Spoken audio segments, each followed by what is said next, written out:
morning. I'm Harley Schlanger from the LaRouche Organization with your daily update for today, June 8th, 2021. What I want to talk about is this question that a lot of people are asking, which is that when looking at the strategic crisis, the way it's unfolding, and the series of blunders and stupid moves that have come out of the West, including those of Mike Pompeo and those of the Biden administration, one has to ask, are there any adults left in the room? Now, the strategic situation has continued to deteriorate in the build-up toward the summits. There's a summit taking place in a couple of days in England, which will be a G7 summit, followed by a NATO summit, and then followed on June 16th by the Biden-Putin summit. Now, preparing for this, Joe Biden had an op-ed in the Washington Post on June 6th, where he essentially proclaimed his adherence to a British geopolitical approach, which is catastrophic. He opened by talking about how he will reaffirm the special relationship when he meets first with Boris Johnson, the Prime Minister of England, or of Great Britain. In doing this, Biden is following in the footsteps of his Secretary of State Blinken, who wrapped himself in the flag of the special relationship in his meetings there 3 weeks ago with Dominic Raab, the British Foreign Secretary. Biden talked about the alliance of democratic states, that we need to consolidate this. This is a special project of British Prime Minister Boris Johnson, which essentially is the idea of global Britain. It's a reorganization of the British Empire. And of course, the British Empire, since the end of World War II, has only stayed alive because of the military support from the United States. And by British Empire, we're talking primarily about the financial control that comes from the City of London, backed up by British secret services and military intelligence, and its control over the dumb giant of the United States. Biden also reasserted the idea that we have to counter China's Belt and Road Initiative, that the summit will take up the Clean Green Initiative. Now, the idea of this is somewhat preposterous. China, since 2013, has been offering expansive help to many developing sector countries in developing infrastructure. They've spent billions, if not hundreds of billions, on this. And they've built railroads, they've built dams, they've built power plants, they've enlarged ports. Now, the idiots in the West say, well, this is a debt trap for the countries that get involved in it.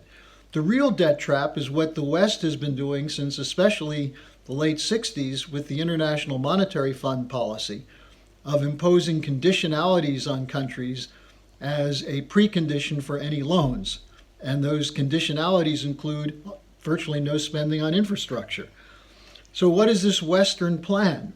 Well, among the things proposed was Mark Carney, who said that we should have the poorer countries make money by selling their carbon offset. That is, the fact that they're not going to industrialize, they're not going to create a carbon footprint.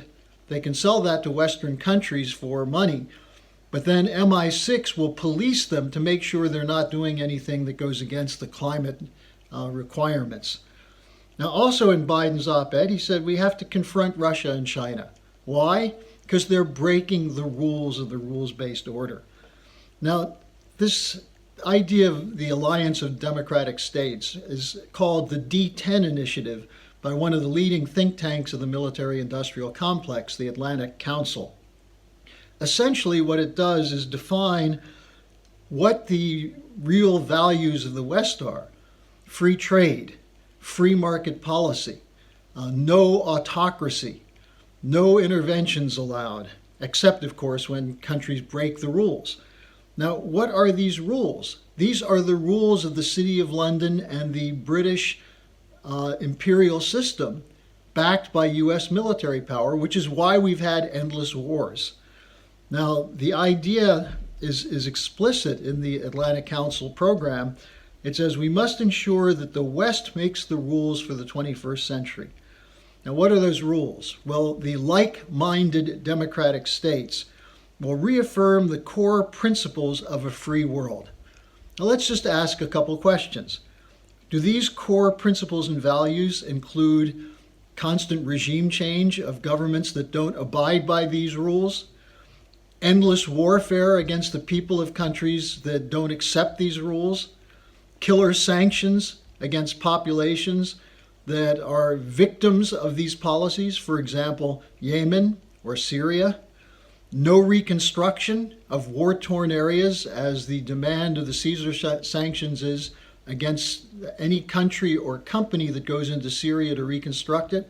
These are the Western values: killing children for so-called humanitarian purposes, of overthrowing a government which couldn't be overthrown by the U.S. pouring billions of dollars and huge amounts of arms into the hands of jihadists.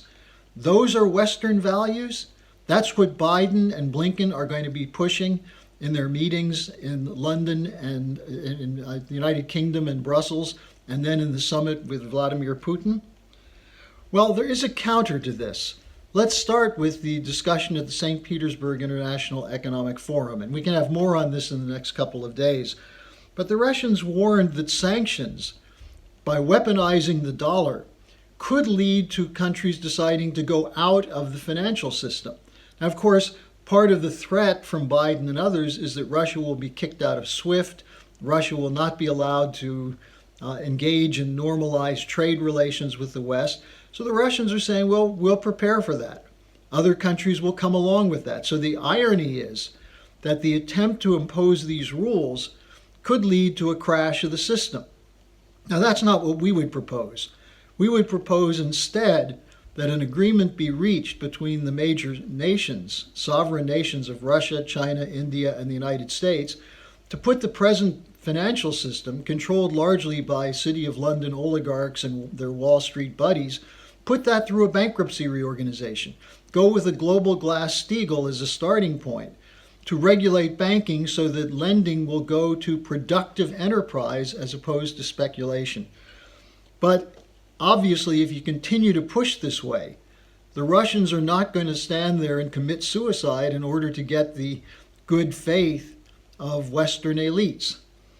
Now, one development in the last days is something called the European Leadership Network, put out a letter for which they titled Advancing Strategic Stability. And they made a comment in this that I think people need to hear, but you're not going to hear it in the Western media. This included, by the way, a number of former defense and security officials of many Western countries, as well as some people from Russia. And what they said in this is there is a growing risk of a security crisis involving an escalation or miscalculation leading to nuclear use. This is very significant. The fact that they're coming out warning of nuclear war if there's not the kind of deliberation which is needed to avoid these kinds of confrontations. Now, two other things I just want to call to your attention. The ouster of Bibi Netanyahu in Israel. Netanyahu's going to fight back. He's going to rile up his extremist settlers. He's calling on them to go and storm the homes of the people from the coalition that are replacing him. He's showing his true colors because his movement originated in the environment of the European fascist movements in the 1930s under the direction of Vladimir Jabotinsky, who was the mentor to the Netanyahu crowd. Jabotinsky was called by David Ben-Gurion, one of the founders of Israel, Vladimir Hitler, because he appealed to Hitler for help to resettle Jews in the Middle East. So Netanyahu is showing his roots with this kind of call for an uprising and storming the homes of opposition leaders. But if he's gone, good riddance. Maybe he'll end up in prison for his corruption. But he's been nothing but a divisive source of British geopolitical intervention in the region, and unfortunately has the support of many of the American fundamentalists who misread the Bible to interpret having all the Jews go back to Israel as being the precondition for the second coming. So this is something, having Netanyahu leave, hopefully will create the potential for improvement in the Middle East as a whole. Finally, let me point to two developments from the United States side. One, the pullback of sanctions on the Nord Stream 2. This is not an end to the question, because there are still demands, including from the Senate, from both parties, that Biden reinstate the sanctions, but it's a recognition that you cannot punish your allies, such as Germany, a country that needs the energy coming from Russia. You can't punish them because you have a beef with Russia. And so, at least temporarily, the sanctions were lifted and the Nord Stream 2 will be completed. Also, little noticed was an order from Biden taking away the concessions given to a U.S. oil company to steal the oil of Syria in the northeast corner of the country. Is this a sign of a change in policy? Well, until the Caesar sanctions are completely shut down, no. But it may be an indication that we're moving into a different direction. Now, essentially, when I talk about adults in the room, I'm committed to bringing you to our coming conference on June 26th and 27th. The Schiller Institute will be sponsoring an online conference as part of a series of ongoing events. This one titled "For the Common Good of All People, Not Rules Benefiting the Few." You want to get rid of the rules-based order? Join with us. The idea of bringing the United States back into an alliance of sovereign nations, including Russia, China, and India, to work against the empire of the City of London and Wall Street. That's in the true interests of the American people. That's what we'll be discussing at our conference, and I hope you'll join us. Go to theschillerinstitute.com to register for the conference. I'll see you tomorrow.